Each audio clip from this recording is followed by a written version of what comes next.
د افغانستان رسنۍ لوړ غږ لري.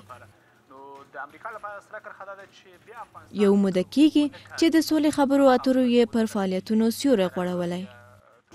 یو شمېر خبریالان له دې امله اندېښمن دي چې ګواکې له طالبانو سره خبرې او نظام ته د دغې ډلې ستنېدل به یې رسنیز فعالیتونه محدود کړي. من فکر میکنم که بخش از نگرانی ما یک نگرانی انسانی است، اما در یک تصویر کلان ما هنوز واقعا نمیفهمیم که آیا واقعا محدودیت ایجاد میشه یا نه و بخشی از نگرانی ها را پیش از وقت میتونم. د عبدالله خنجاني د دفتر په انواري کې د هغو خبریالانو انځورونه ایښودل شوي چې د کار پر مهال په امنیتي پیښو کې وژل شوي دي. د خبریالانو اندېښنې یوازې دلته نه خلاصېږي. د افغانستان د خبریالانو د خوندیتوب په کمیټه کې هم دغه شان اندېښنې شته. دغه کمیټه وسلوال طالبان په ځانګړي ډول د لسګونو خبریالانو د وژل کېدو عاملین بولي. خب نگرانی‌های خیلی جدی و بجا است. به دلیل ای که ما با گروه معامله میکنیم که اونا نه تنها که مسئول قتل دهها خبرنگار هستند بلکه بر اصل آزادی بیان و آزادی رسانه‌ای باور ندارن. خب وقتی که با این گروه تعامل میکنیم طبعا نگرانی های جدی به وجود میاد به این که این آزادی که ما مثلا در ظرف 18 سال گذشته حصول کردیم این کجا خواهد شد؟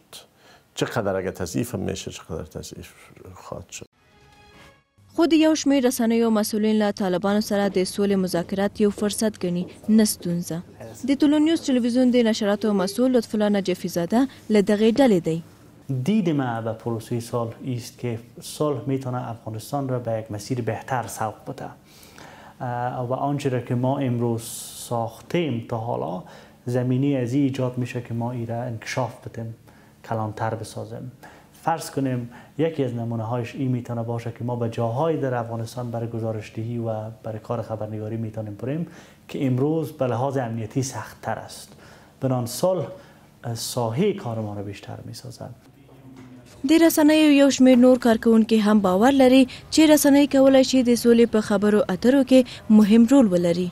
د سولې په خبرو کې زه چې څومره فکر کوم تر ټولو وړاندې او تر ټولو مهم رول د رسنیو دی.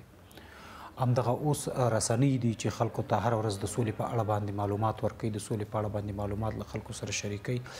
له دې نه بغیر د ذهنیت جوړولو په برخه کې د خلکو ذهن د سولې دپاره د سولې په ګټو باندې د سولې چې کوم راتلونکی د افغانستان ټاکي یا په سوله کې کوم مسایل دي چې د افغانستان د ولس په تاوان دي یا د افغانستان د ولس په ګټه دي، رسنۍ دي چې دغه هر څه خلکو ته وړاندې کوي او خلک د همدې په رڼا کې تصمیم نیولی شي د سولې په اړه باندې خلک غبرګون ښیي.